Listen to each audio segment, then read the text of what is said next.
Okay, good afternoon, everybody. Welcome to the Brockwell Park Community Greenhouses Gardeners question time for Saturday, the 2nd of May. Thank you all for joining us. Thank you for everyone that's watching live on Zoom, and hello to everyone who's watching later via the website or via the YouTube. We got a few questions to get through today, and we also have a special guest. Iain Houten has very kindly agreed to join us and is going to be talking a little bit about his career in horticulture. Thank you, Iain. I'm just going to admit a few more people to the meeting. But we are going to start off by hopefully addressing last week's climbing plant cliffhanger from Rita. Rita, I'm going to take you off mute for a second. Thank you. Only for a second? Only for a second, sorry. It's a bit much. Well, I'll see how I feel. Oh, a tyrant. Put me in charge. They put me in charge. Right, so Rita has supplied some images of her climber. I'm just going to quickly grab those up and then share my screen so that everyone at home can see what we're looking at. And then hopefully we will be able to identify what kind of vigorous climber we're talking about. So, deciduous.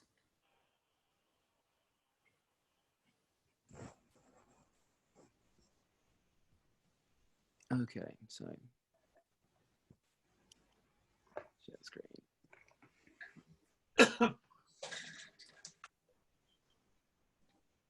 Sorry, Zoom just taking its time there. So this is what we're looking at. We don't have any flowers currently, but David, I think you've already taken a stab at identifying what we're looking at here. Yeah,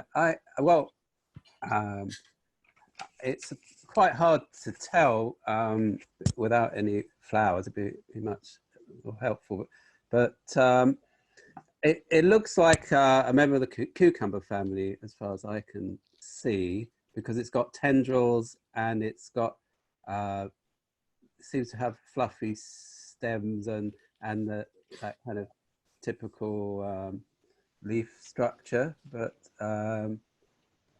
and the am I right in saying that it has a tuber, grows out of a tuber, which is quite unusual? Well, it's not that unusual actually for cucurbit, but obviously I don't think normal cucumber has such a thing. Not any variety that I know anyway.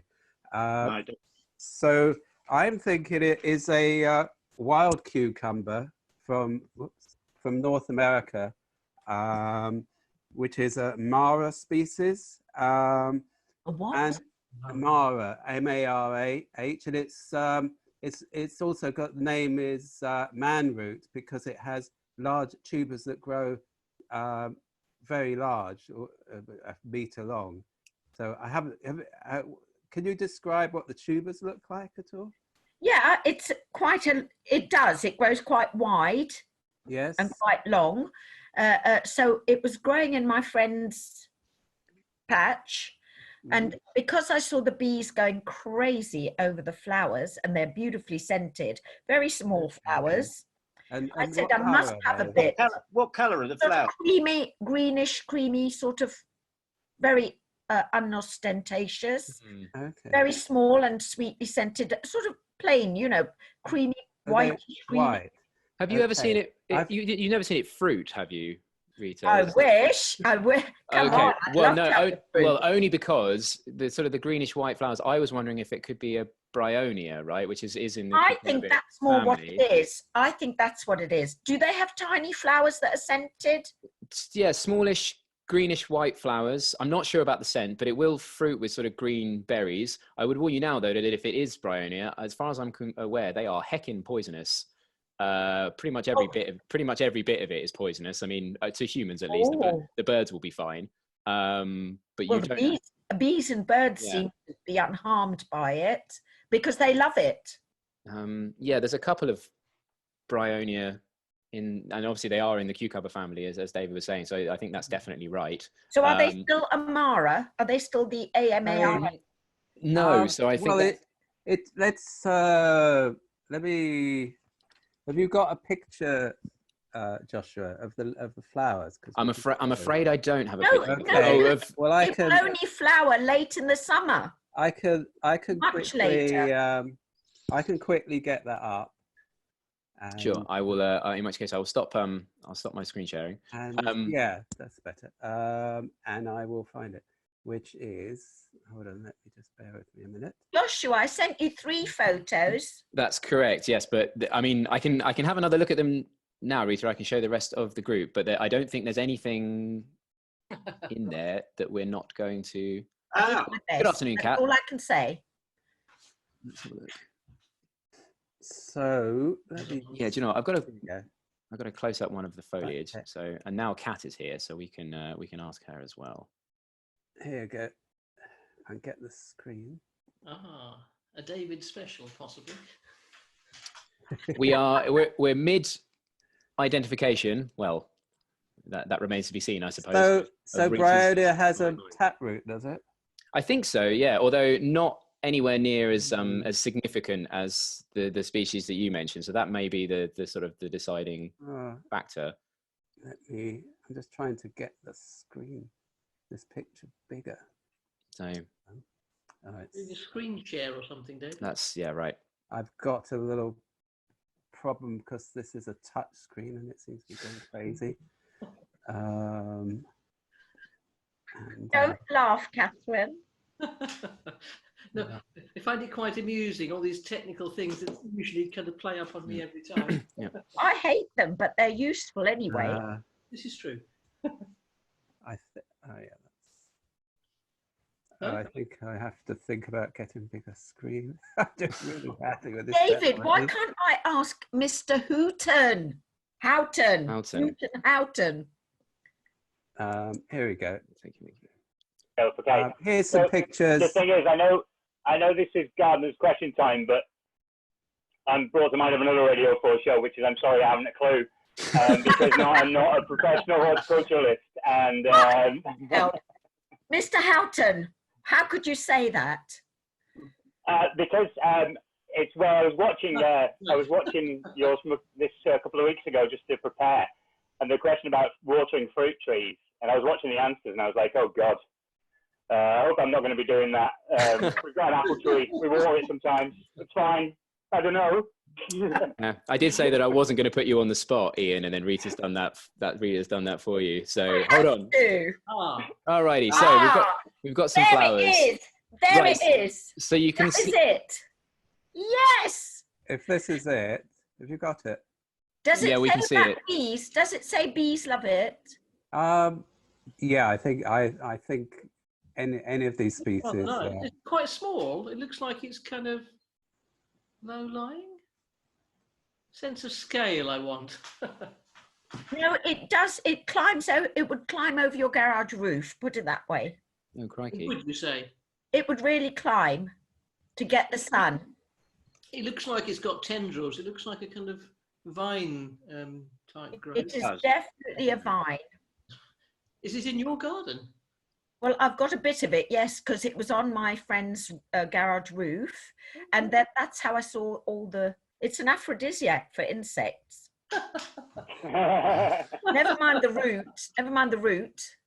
But, right. Well, Bryonia alba then, or bryony, right? Which, as far as I know in North America, it's considered a weed. And I know that it's pretty poisonous, and I'm afraid that's reached the limit of my knowledge about bryony. Can I ask a question about this toxicity of the plant? If the bees are really attracted to it, is that toxicity transmitted in the honey at all? Would you say or not? That is a great question, Doug. I would presume not. Well, yeah, it's a good question. Because bees, they collect the honeydew from aphids, and that turns the honey green. It's a great delicacy in Germany, apparently. I could probably help a little bit on this. I'm on a slightly stronger ground with honey because where I work at Chelsea Physic Garden, we make amazing honey. I'd put it this way: we have many poisonous things in Chelsea Physic Garden, including things like sarcococca that even birds won't go near. And we make fabulous honey. I don't think. And no one's died. Oh God, no. And we have a lot of poisonous plants as well. We've got a lot of plants that kill and cure. Right. Yeah. It is actually a problem with some plants. If you think of Manuka honey, that contains a lot of quite powerful chemicals, and there is I don't know whether any plants in this country, but I know there are plants that in New Zealand, I know where the Manuka honey comes from. There are plants that can make the honey toxic. Yeah, but I really don't know. I've never heard it been a problem in this country, and I haven't really looked into it.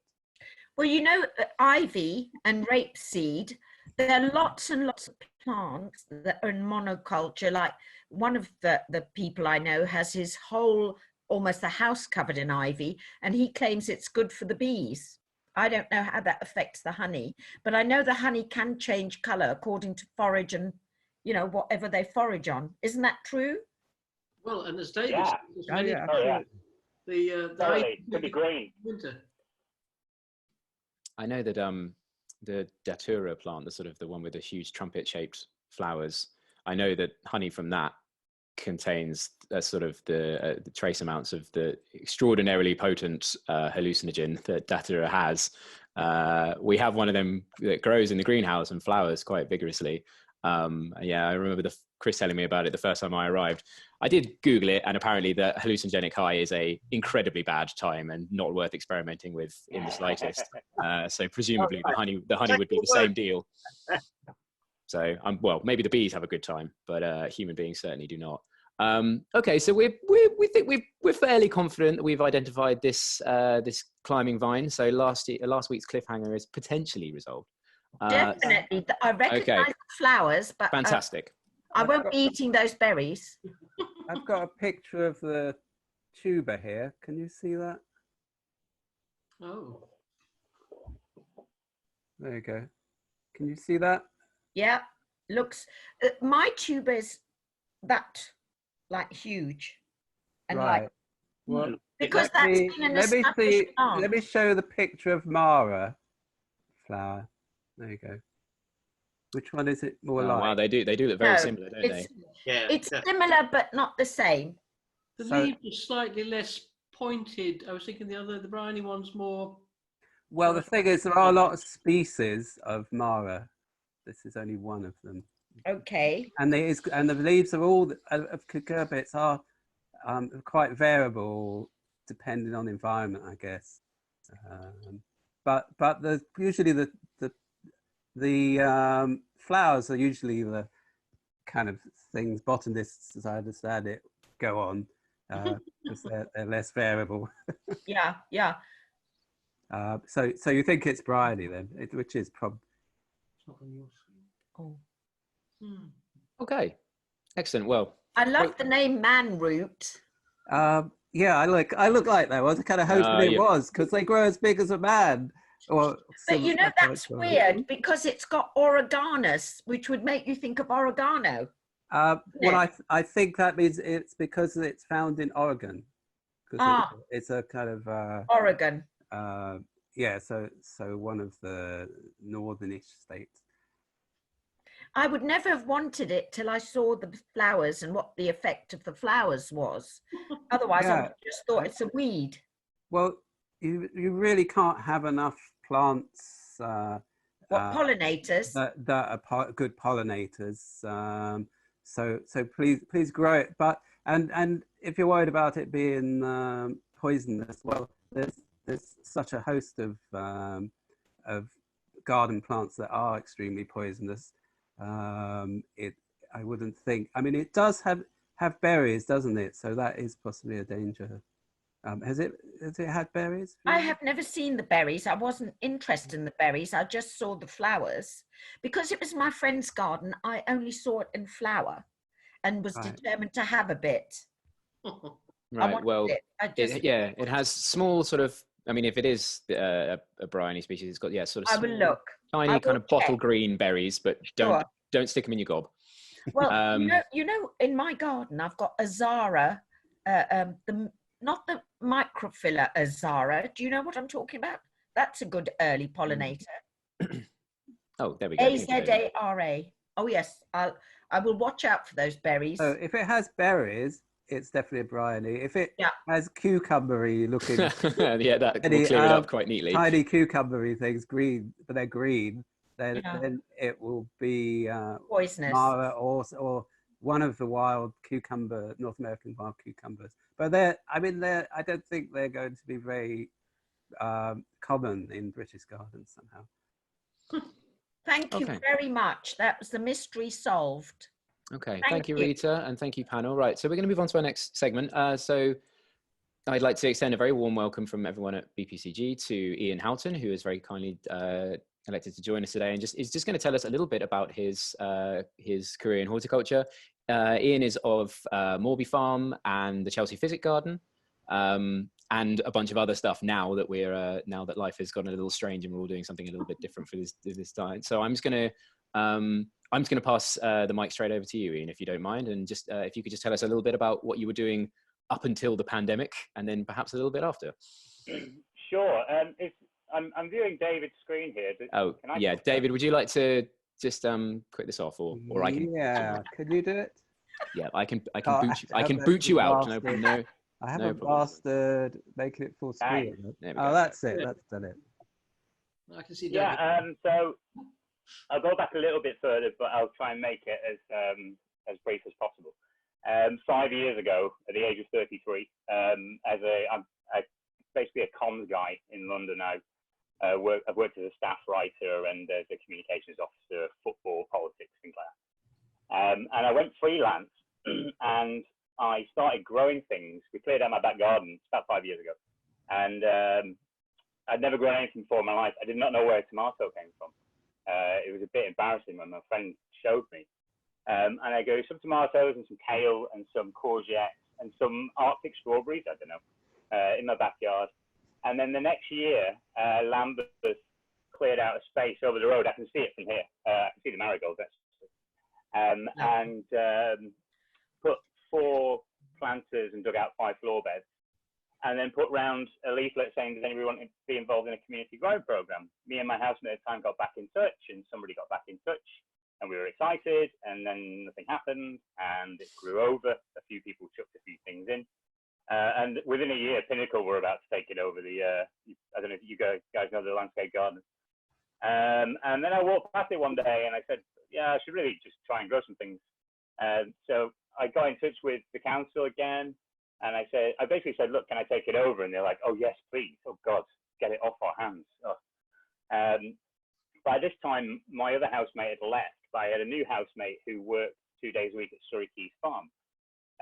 So we started cracking on with dealing with the planters, some of which had some pretty horrible nightshade in it at this stage.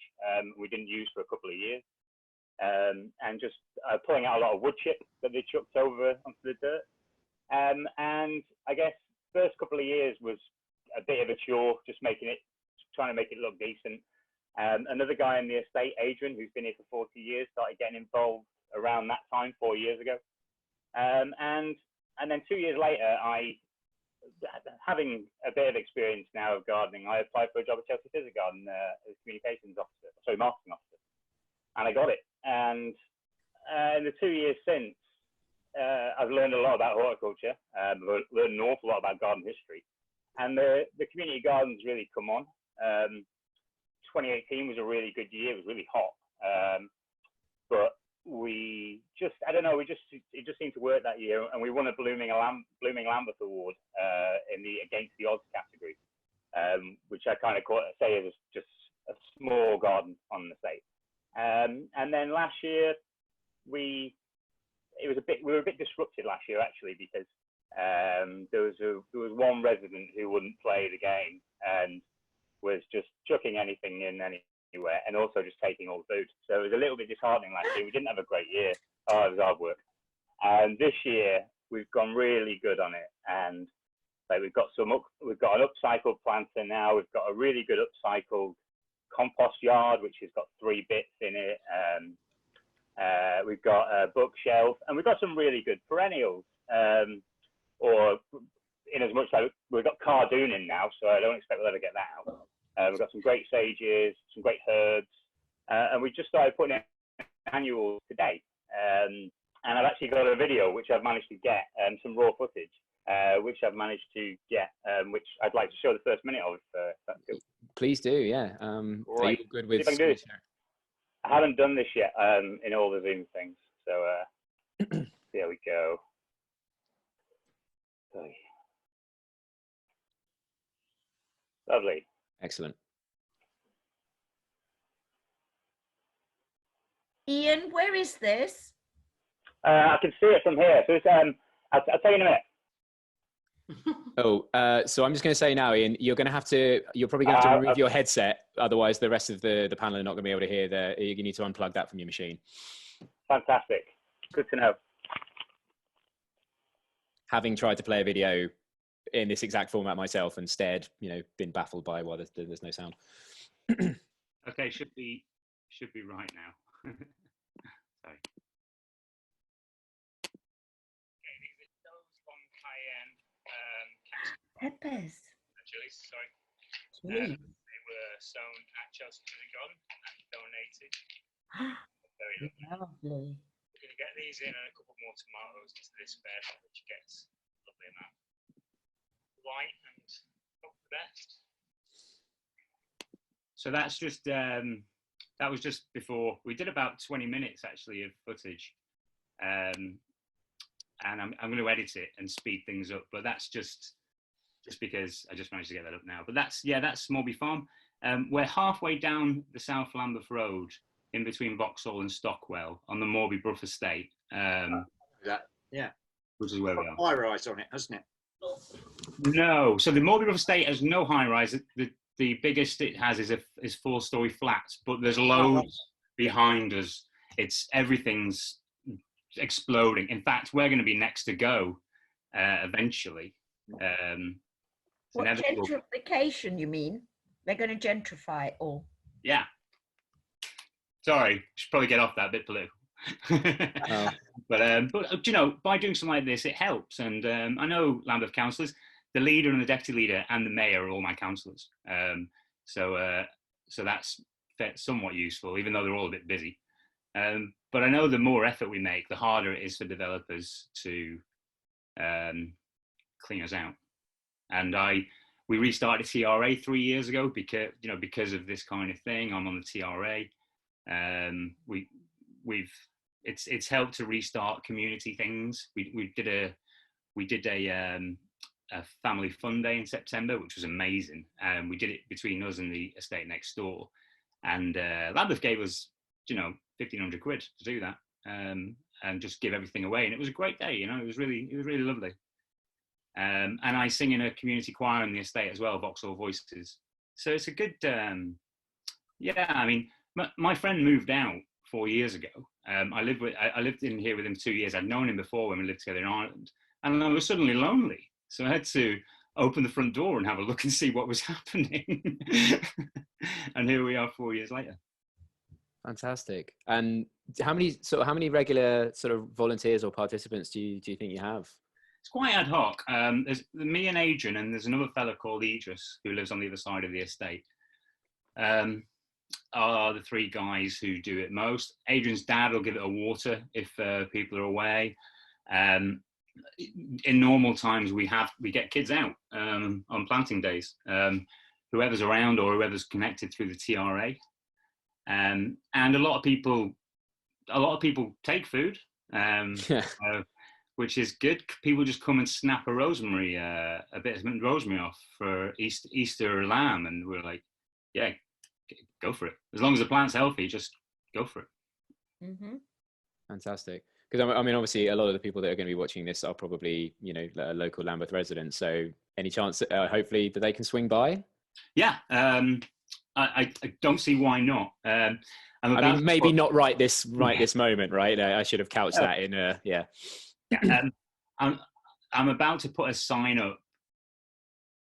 So we've got this bookcase where we can put food and spare plants, which we have lots of.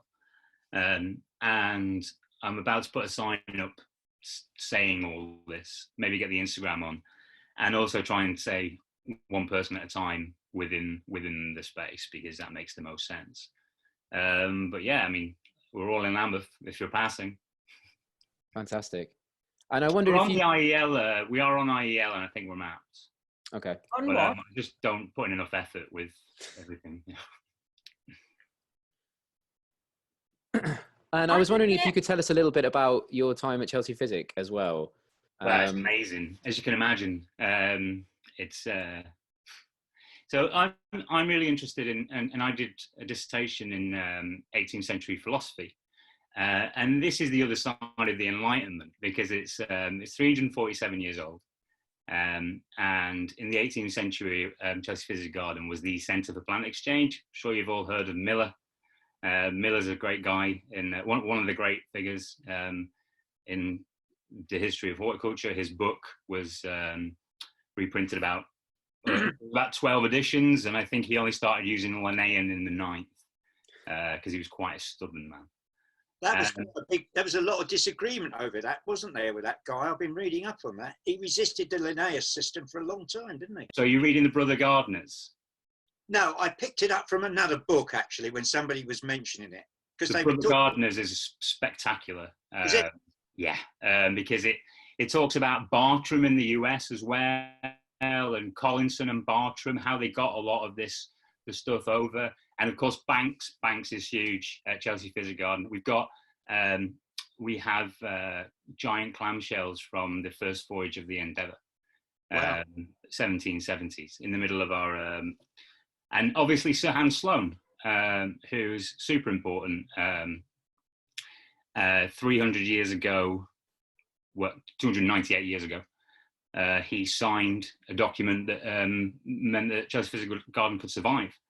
He put it in perpetual trust for £5 a year, as long as it remained a Physic Garden, which is why it's still called the Physic Garden. Oh, okay. And even though the garden struggled since, because the times, especially the 20th century wars and lack of funding for gardens, it's always just about survived. And hopefully it will survive this. Is it listed? Is it a listed? So the rockery, the pond rockery in the middle of the garden is Grade 2 listed, and it has old bits of the Tower of London in it as well, and basaltic and is it ballast from the Endeavour, and also Icelandic basalt. It's amazing pond rockery. And there's so many stories involved with the Chelsea Physic Garden, the Wardian case, which was invented by Nathaniel Bagshaw Ward, not at Chelsea Physic Garden, but he was on the board at the time. And then 20 years later, Robert Fortune, who was Chelsea Physic Garden's head gardener, left to go and get some tea from China and take it to India. The details are hard to get through from there, but that's what he did. Whether he smuggled them, stole them, paid for them, any of that, he definitely got tea from China. What was the name of that book again you mentioned? The Brother Gardeners, and it's by Andrea Wolff, who writes some really good stuff on this. And also, she also writes some good stuff on von Humboldt, or Alexander von Humboldt. Right, yeah. And also she does one purely on America, I think, the Founding Gardeners. It's really, really brilliant books. Just for people that may not know, when hopefully sort of the lockdown conditions and stuff are somewhat relaxed and we can go back to something approaching normal, presumably you can just go and visit Chelsea Physic Garden, right? Like, just you can. Yeah. Yes, it's not RHS, it's a charity, so it has to survive on its own steam. So there is an admission fee. It's a lot cheaper if you go regularly to become a friend. And yeah, as you say, when we're on the other side of this, it will be open, and if you haven't been, you must go. Fantastic. Cool. Well, does anyone on our panel have any questions for Iain? Oh, Iain. Good afternoon, Chris. No. Iain. We can hear you. Chris. Can anyone hear me? Yes. We can hear you. I'm not lighting up. One feature of the Physic Garden, which always used to amuse me, I wonder if it's still there. There was a cannabis sativa, a female, just to the right of the entrance. When I first saw it, it was about 14 foot high. Do you still grow that? We do, and it's got much more significant. There was a talk planned with Dr. Danny Gordon, who's got a book coming out called the CBD Bible. That was supposed to happen on the 23rd of April. It was a big thing for Chelsea Physic Garden to book that. It's one thing growing it in the garden. It's actually quite easy for us to grow it in the garden because first of all, it's hemp in the male, so it works well. We're already in it for we're talking about rope and fabrics and things like that. In the female, Sativex has been on the cards for a while. Which is why we are licensed to grow it. It's low grade. It is like cannabis sativa, but it's low grade. Is the strain you grow the strain that I've forgotten the pharmaceutical company name, but the people who produce Sativex, is that the same strain? I believe so, and that's why we can grow it. That's why we have the license. Yeah, I realise you have a license from the Home Office. Yeah. That crop is really very traditional in these parts. And indeed, in the history of the greenhouse, it was a municipal greenhouse. And Lambeth thought they could grow plants for the entire park in their greenhouse. But after about 8 years, they did a price comparison with plants they might be able to buy in Holland and found that it was really very bad news. So they closed it down, and for 10 years, people broke in and they grew tomatoes and cannabis in the greenhouse. So there's a long historical tradition in Brockwell Park community greenhouses of growing cannabis, but we've been advised by the local superintendent that he is discouraging our growing cannabis and would oppose a license for us. So imagine that. We have to send them to you. Oh. It's interesting actually because so we grow cannabis sativa, we grow nicotine, nicotine tobacco. Which is actually escaping out of the walls, which is a bit of a worry.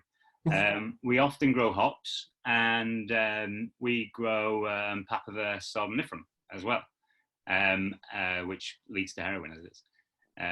So it doesn't lead to heroin, which is heroin. And we have people with who are in recovery from certain things come to the garden. And one of the gardeners said to me recently, when I was talking to him about them, I did a tour with these guys, and it was interesting to see. Some of these guys were interesting to see how they were responding. And the guy, yeah, well, but you know, I told one of the gardeners, and he said it must be like meeting old friends. Yuck. Right. I've never sniffed or done anything.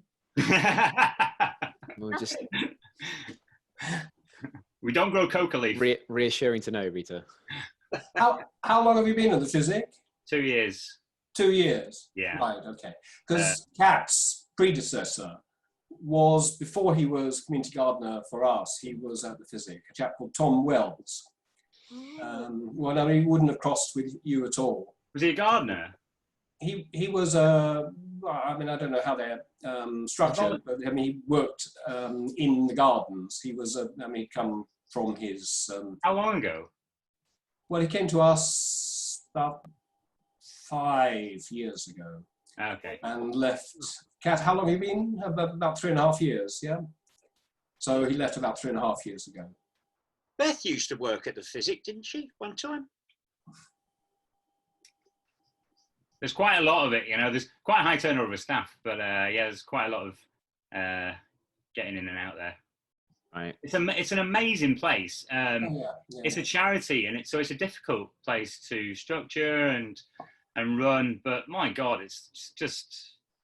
Iain, may I ask a question? If it's a charity, okay, how would you raise funds by using the land or using whatever assets you've got? How would you be able to, are you allowed to do that?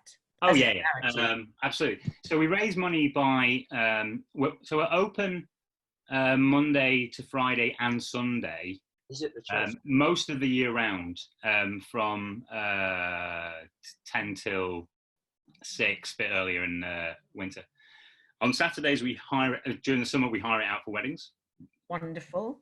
We have a cafe, which is tendered out. Well, at the moment, we don't have a cafe, but we will have when we reopen. We run supper talks like the one I was talking to you about with Danny Gordon. We also had last year we had Martha Carney, Kirsty Walk, Dr. Rupi Aula, Dr. Michael. God, I've forgotten his name. The 5-2 diet guy. Right. And they. Michael Mosley. Michael Mosley. Yeah, I'm going to get shot if anyone from Chelsea Physic Garden sees this, and I forgot his name. Oh, by the way, the head gardener lives in Herne Hill, so I better be good because she might catch this by accident. We have actually promised not to poach her. Really? Yeah. It's a bit close, yeah. So yeah, we raise money through those supper talks, which are good earners, and admission, membership fees for the Friends of the Garden. We are also fundraising for a glasshouse restoration project. The glasshouses there were built in 1902 to 1907, which makes them very old glasshouses. Glasshouses don't generally last that long, and these are teak and cast iron. So we're in the midst of a glasshouse restoration project. I think it may have been paused, but I don't know because I'm furloughed, and there's really only so much I can see at the moment from the garden. But I'm sure that will pick up again as well. So there are lots of different fundraising avenues. But our charity work is in education and in horticulture. We run an education department, which is funded in different ways, which we apply for funding. And Joshua, can I throw a wild card in? I think it seems like you're doing that already, Rita. Please continue. Please, may I? Greenwich, okay, which is not a million miles away from Lambeth. Yep. Greenwich Council had for years and years. Have you heard of Avery Hill Park? Yeah. Or the curriculum centre that was for school children's education curriculum? It was right opposite Avery Hill Park. Right. And it was a couple of acres run by a man called David, who brought up his 4 children in the little house on this curriculum centre. So you had to drive past his house to get down to the wonderful, the land is just marvellous. He used to grow wheat. He used it as a small holding.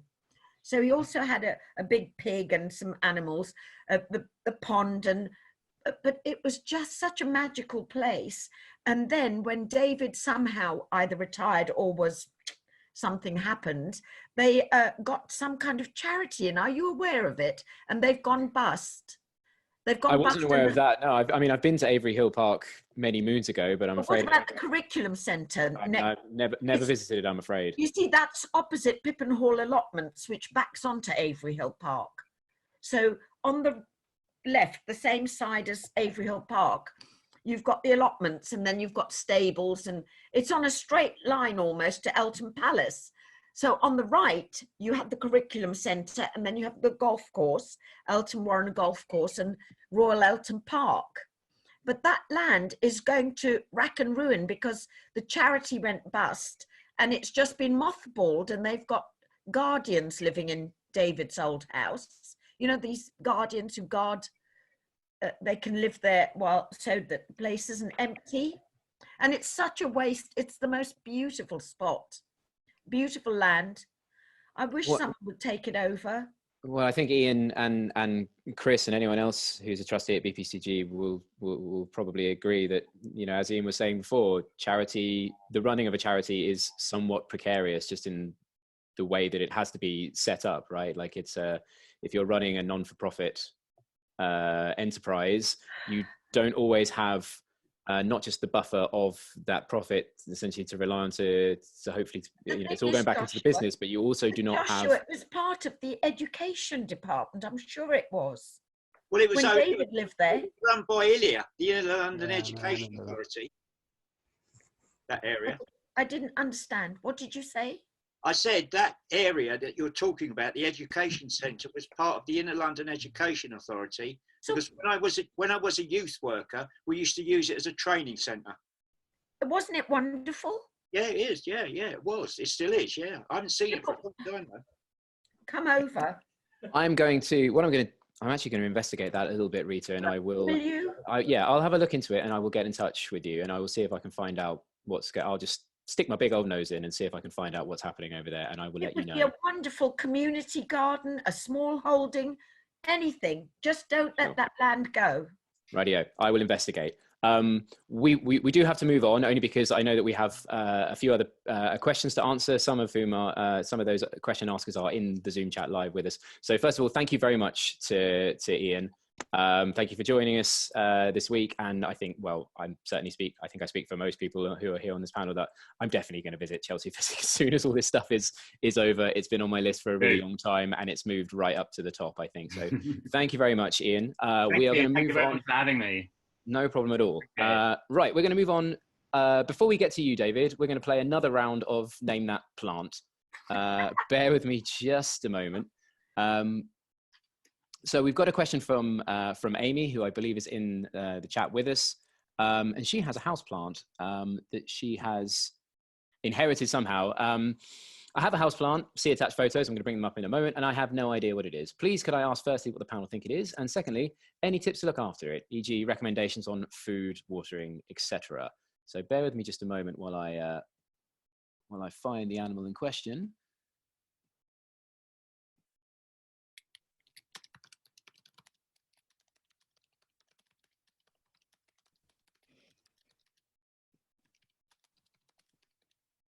Okay, you should be able to see my screen now, and this is the plant that we've got, and we think we've had a good stab at identifying this, right?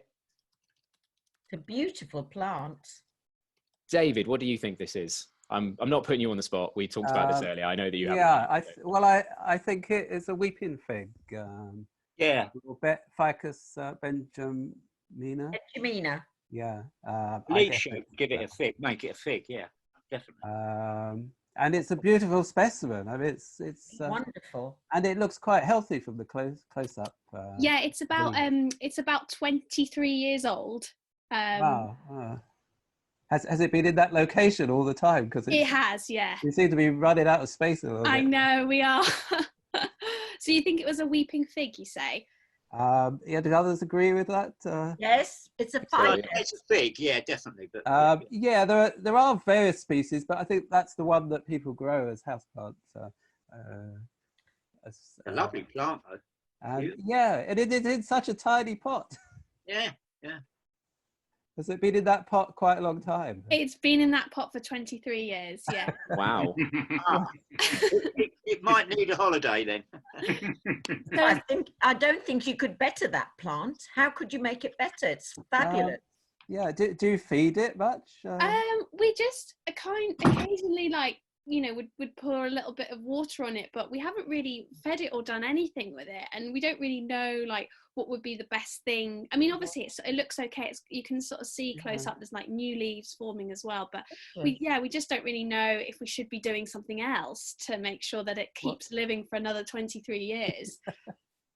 Well, when people come with plants that look very healthy and ask what they should be doing, it's probably what you have been doing the last 20 years, because it can't be wrong. Otherwise, it wouldn't be in this condition. But I can't help thinking that pot is mighty small for such a big plant. I mean, do you prune it at all? I mean, the leaves drop off, so we kind of cut the dead ones off occasionally. But is there any particular food that it would appreciate, or if we did repot it, is there any advice for how we would sort of go about that, in terms of what we might need to like compost wise, to make sure we don't sort of upset it after 23 years of being in its does anyone else have ideas on the type of compost? Because I'm not an expert on this plant. No, I mean, Chris, do you have any suggestions, or is he I'm not familiar with this particular species, but I mean, you want a free draining compost. I'm sure our Melcourt bark would be just perfect for it. I very much doubt there's very much compost in the pot at the moment, because there will be an incredible volume of root. Yes. I think the pot is keeping it to the size that you want it, so I'm not necessarily convinced that repotting it is the answer.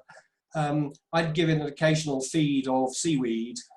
We use Chase SM3, but there are loads of seaweeds around. Dilute, I'd give it half strength once a month in the 6 months of the summer, and I'd leave it alone myself. Yeah, so that would if you give it a bigger pot, it's gonna get a real growth spurt, and then you looks as if you're already at the ceiling, so you may have to move out. Yeah. Oh, give it to me. I mean, if the plant really kind of grinds to a halt and nothing else has changed, and as Chris says, you're feeding it periodically, then changing the compost may be a good idea. But as Chris says, that assumes that you're happy with a bigger, that it takes over in more of the room. Sure, yeah, no, that's a good point, really. I'm not quite sure. We might just need to have a room dedicated to the plant, I think, by the end. So great, thank you. That's really helpful. It's a great pleasure. I'm happy that you've got such a lovely plant. Oh, thank you. Yeah, we're very connected to the family, and that it's kind of one of the family, really. I mean, yeah, how could it not be at this point, right? Like, it's been there, yeah, if it's been there that long. I would like to say that they are a bit notorious for dropping their leaves if there's a draft, or if they dry out. So the fact that the leaves, and it looks pretty much a full complement of leaves there, and you're doing very well. Yeah, I think this is really indicative of just, this is what happens when you get a plant in its right conditions, right? It obviously loves being in that spot. Yeah, so I guess the main advice is, don't move it. And is it a draft-proof corner? Yes, it's quite a warm room. It's got, you can see from the left-hand side, we've got like a big bay window type thing. So it gets the sunlight, but without really having much chill at all. Wonderful.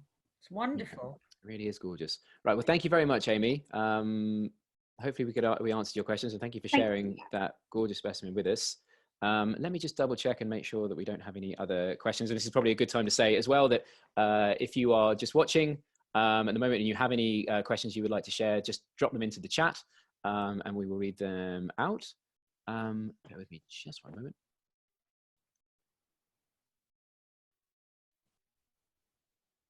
Right, I think that's everything that we have, actually. So, David, you've got some stuff to share with us this afternoon. So, shall we move on to you? Yeah. I'll start off with with a tip of the people. Do you want to share my screen? For people that grow Venus flytraps, which I do, and people often buy these things because they're always for sale at the checkouts of garden centres. If you remember garden centres, they're those kind of places that we used to go to. What people don't often know is that when you grow each year, this time of the year, about May, they send up a flower, and it's quite a nice flower. But the thing to do with it, the trouble is, if you let it flower, it tends to sap the energy from the plant. So growers usually, unless they want seed, they pick them off as soon as they start poking their heads above the plant. Can you see my screen? So I can't share your screen for you, David. I can only boot you back out again. So you'll have to click the button on your own behalf. I can do it. I hope. Yeah, screen. There we go. And boop, boop, boop. Let's do that, and let's do that. Yeah. Can you? Yep, we can see I'll that. have a close up of the Venus flytrap with its flower bud starting to poke its head up. You can see there's one in the center, one right. Oh, there's loads on the left. It's going crazy. I mean, they're quite cute from a distance out, but in zoom up like that, this is a terrifying looking plant. Yeah, this is the stuff of some people's nightmares. That is actual size. That each trap is as big as my head. Yeah. Well, it's as big as my thumb. It's quite a big one, actually. How old is it? That one. How old? I think that is probably 5 years old. Beautiful. Yeah. And as I say, that's from another angle. You see, these things, it's funny. Last week I was looking, I couldn't see any of these flowers, and then just in this 1 week, they're sticking out all over the place. So I've got work to do. So as you see, just pick them off with your thumb and finger. Oh, there's another one coming up. That trap is quite big. It's bigger than my thumb, that one actually is. And oops, where was I going? I see I lost the one. I haven't got it. I was going to show you what they look like when they're picked off, but yeah. So don't leave these on, and then you'll get much bigger and more traps. But do leave it somewhere where there's some flies and stuff. So put it outside. It likes full sun and only rainwater. Yeah. No, I just got a message from my colleague of a Venus flytrap. So I've got a bunch of Drosera and a Nepenthes and a Sarracenia, but I gave her the Venus flytrap, which had a few still coming out of it, but was looking a little bit ragged. And just before this, she sent me a picture of it saying, well, she put the vegans might have killed the carnivorous plant. Showed me a picture of it, and it's just the flower, and everything else at the bottom is dead. So I'm just messaging her saying, cut the flower, and if there's anything else coming out of the middle, it'll be fine. Yeah, I think you could take a punt on it going to seed. It takes a few years. You can grow. It's quite fun having little tiny Venus flytraps with a tiny traps. I split a Drosera that had been on our office, a really good window ledge for 18 months. Split a Drosera, it had seven in it. It was one plant when I got in there, and then it was six big plants and a baby that's still going. Amazing. When it comes to carnivorous plants, it's only really the Venus flytrap that you should cut the flowers off. If it's a sundew, they're quite happy. I don't think it really saps the energy. And a Sarracenia, well, the flowers are a big part of it, and you don't really cut those off. Sundews, if you leave the flower, they will spread their seeds, and you'll just have hundreds of tiny little sundews in around the bottom base of the pot, which you can pot up. So definitely don't take those off. Okay, and you've got a question for us as well, David. Am I right? Yes, I did. Relating to I'm not sure which way I'm going now, so just bear with me. Yeah, here we go. I've had this. This is a bird of paradise flower, Strelitzia, and this is the second time it's flowered. Second year, I had it about 3 years now, and I'm looking at the pot, and I'm thinking, well, I'd like it to grow, because I was a bit disappointed that it's got quite a few growing heads, and I've only got one flower from it. I was hoping I was going to get 2, and so I'm thinking, shall I repot it or shan't I repot it? And I'd like anyone's recommendation, because I do know that it likes to be. It says in the books that they like to be pot bound, but just how pot bound, I don't know. How old is the plant, David? Sorry if you said that already. Say, well, I've had it 3 years, so I would guess it's probably 4 or 5 years old. 5 years, I guess. Yeah, because I mean, my understanding is the same as yours, David, that they do prefer to be pot bound, and I think I remember seeing somewhere that if you do repot it, it's the sort of thing that you do very infrequently, right? Like you do it every sort of more than a couple of years. There's only really one answer to whether to repot it, and that's to take the pot off and have a look at the rhizome. They really do want to be stuffed. Yeah, it's definitely bulging before you repot it. Bulging. Yeah, you can see. You can't see it there, but you can definitely see it's deforming the pot a bit. So there's definitely. I can't actually see. Is there distortion? Yeah, but I mean, until I pull it out, you're right. It could just be covering out one side. But what should I use? What indicator should I use to decide? Because it's going to have some tubers in there, aren't there? So, David, I can't hear. Sorry. What? I mean, I'll pull it out the pot, but what should I look for? Literally no space, or half full of tubers, or literally what do you think? I'm still not getting it, sorry. When you pull it out of the pot, I mean, if the rhizome is really, really congested, then you can push it up a size, but you don't want to push it up very far. You just let the rhizome do what it does and manage the plant through both the positioning, the light that it gets, and the feeds that you're giving it. Right.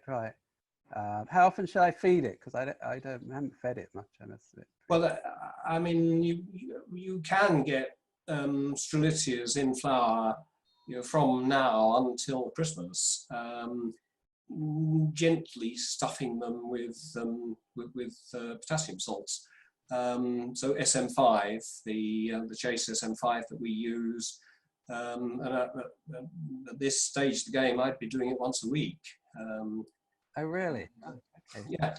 Yeah. Because I'm only getting how I treat cannons. I mean, this is in the Zingiberales. These are, they're hungry and thirsty all the time when they're growing. Yeah. So if you put it in a new pot and give it a new lease on life, it probably is going to need a lot of, but not a slightly different treatment. Yeah. But not. So I didn't catch that last. Not a significantly bigger pot, Chris was saying. So don't jump up too many pot sizes. Okay. Is that a 5? I'm not sure. I can't remember. I think it's 10 inches. I'm not sure. 8 inch, 10 inch. Yeah. So no more than 10, and 7.5 if you've got one. Do you think it'd be better in a clay pot or a plastic pot? Okay. And what colour should the pot be, Chris? I mean, I would use a clay pot for aesthetic reasons, although sizing in clay pots is a much less exact science than it is with preformed moulded pots. But I'm sure you'll be able to try it in a pot and find one that it's just going to fit into. But I mean, I don't think there's a horticultural, an overwhelming horticultural reason for that. I just think it's nicer. Okay. And where do I get the hummingbirds that? Well, the hummingbirds are available from the Caribbean by post, although live arrival is not guaranteed. So is it member of the ginger family?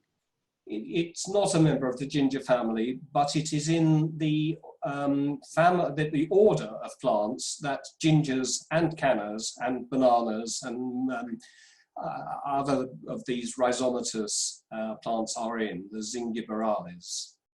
So it is not a canna and it's not a ginger, but it does respond in similar sorts of ways. It's a very satisfying thing to say, isn't it? Zingiberales and Zingiberaceae. Yep. I'm certainly going to be saying it all afternoon once this meeting is over independently. It's not in the Zingiberaceae. Chris, what is the soil type they grow in their native? Where they grow?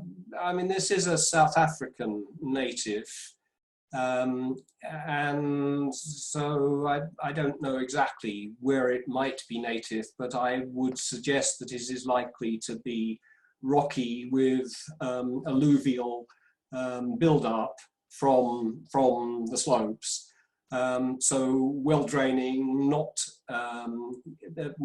in itself very nutritious, but having a nutritious supply of fluids running close by it. Excellent. Thank you very much, Chris. We've got one more question that we've had from someone in the chat, from Catherine. Thank you very much. So we're gonna race to the finish now, because I appreciate that it's getting close to time. Question for the panel, and I'm sure that everybody here is going to have some strong opinions on this.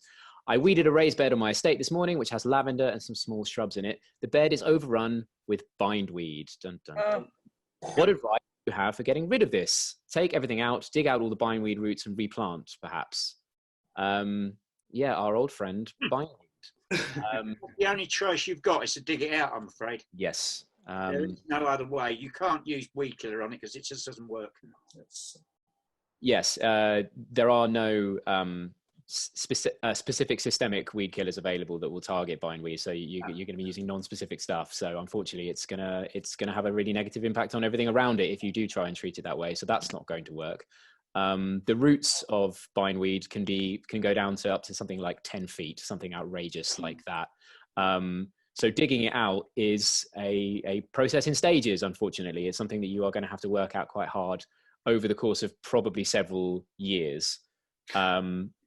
When you, the best thing you can do is to trace it into the ground, to dig it out as deep as you can possibly manage, to do your best not to break the root stem and just keep on going and try and get as much of it out as possible. If you don't want to dig if it's really kind of choking the place and you don't want to dig everything else out, one thing that I've always been encouraged to do is trace it back to the ground, get rid of as much of it as you can, and then once you've done that, stick quite a tall bamboo cane in the ground where you are digging that hole and where you've got the last traces of the roots. And that is literally just to encourage, when it comes back, because it will come back, for it to grow and spiral up that bamboo cane, as opposed to choking off the rest of your garden. It's also very useful because when you come back to do your next set of weeding, it's kind of right where you left it, right? Like you've got a bamboo cane to identify where it was, and the plant is very helpfully growing up the cane towards the sun, inviting its own demise. But in terms of digging it out, it's going to be a process that's going to take, at least a couple of years. You will not get it all on your first, your second, or probably even your third try. I guess the other thing to say now is don't compost it. That stuff is going to have to go in the bin, as frustrating as that may be, because they seed very voraciously. Even if you can't see it, it may be seeding. And if you use that compost for anything else, you're just going to get bindweed everywhere that you use it. Does anyone on the panel have any other, apart from a flamethrower, does anyone else have any suggestions on what to do? Nope. Okay. Yeah. So it's there for duration, Catherine, but you can win the war with patience. Yeah, Catherine, you've got to be persistent because you have to weaken it. The more you weaken it, that's the way. Okay. Well, thank you to everyone on our panel. Thank you very much to Iain for joining us, and thank you to everyone that's watching at home. Just the same reminder that we give every week, right? Like we have found that this is a valuable community space as well. It's a good way of staying in touch with volunteers and people from the greenhouses, and it's a good way of just kind of touching base on that community aspect while we are no longer able to visit the greenhouses ourselves. So online courses and educational things and stuff abounds on the website.